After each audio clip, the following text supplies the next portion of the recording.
This week, we witnessed the difference between a leader and a wannabe, the stark contrast between someone who is a world leader and someone who's hoping his day will come. But being a leader takes vision, fortitude, persistence, and a selflessness, a dug-in determination to a goal that never changes. By way of example, permit me to introduce you to a non-leader. The first United States senator in American history to vote to convict the president of his own party, Mitt Romney, the sole and only Republican to vote to convict President Trump.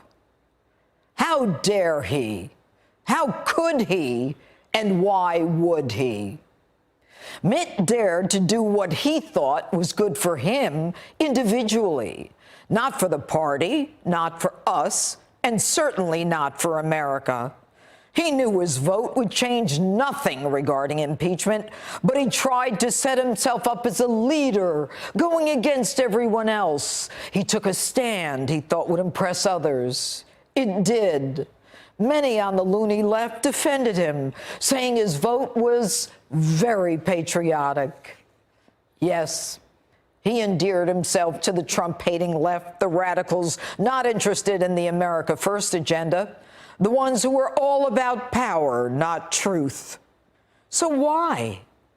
Mitt says his strong faith is the reason and that God demanded it of me. My promise before God to apply impartial justice required that I put my personal feelings and political biases aside. Were I to ignore the evidence that has been presented and disregard what I believe my oath and the Constitution demands of me for the sake of a partisan end, it would, I fear, expose my character to history's rebuke. Look, I'm Catholic. I went to Catholic schools, and I believe in God.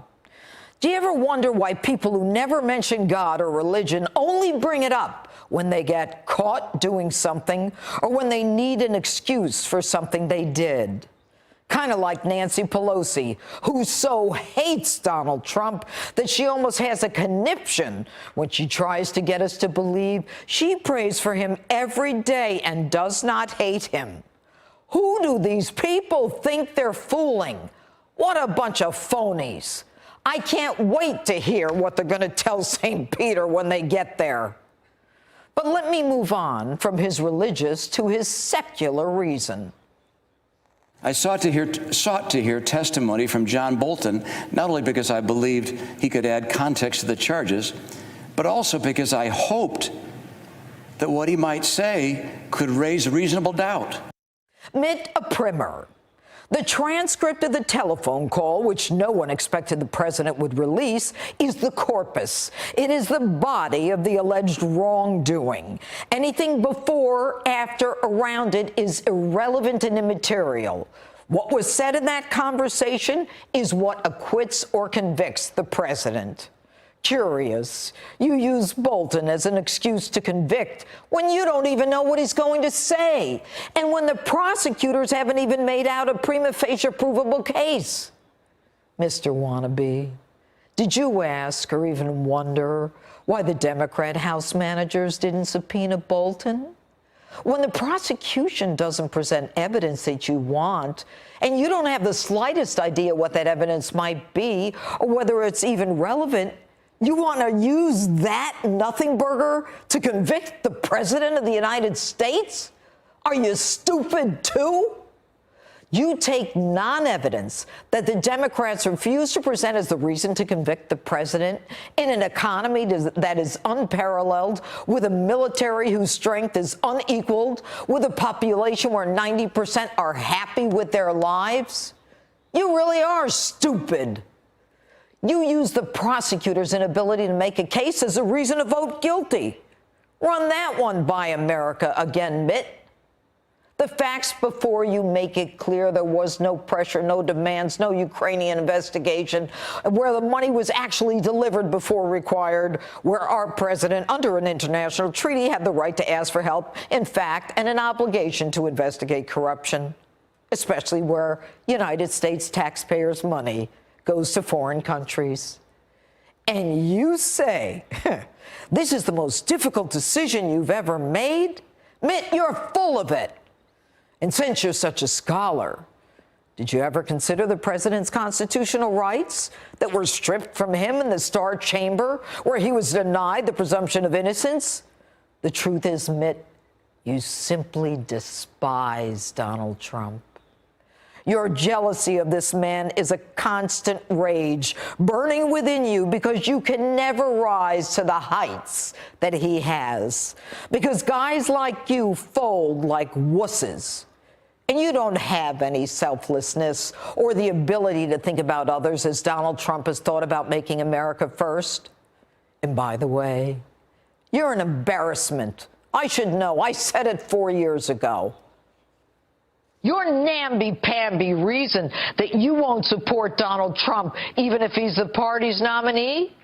You worry what you'll tell your grandchildren when they ask, why, Grandpa, didn't you stop Donald Trump? Well, maybe you ought to worry about when they ask about your loss to Barack Obama. What are you going to tell them? Will you tell them that you choked? Mitt, losers choke. You choked when a CNN reporter pushed back on you, and you folded like every other loser.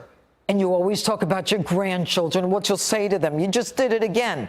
You ought to think about telling them that you're the reason Barack Obama got 4 more years with an economy in the tank, a caliphate that was growing, law enforcement and military morale in the garbage.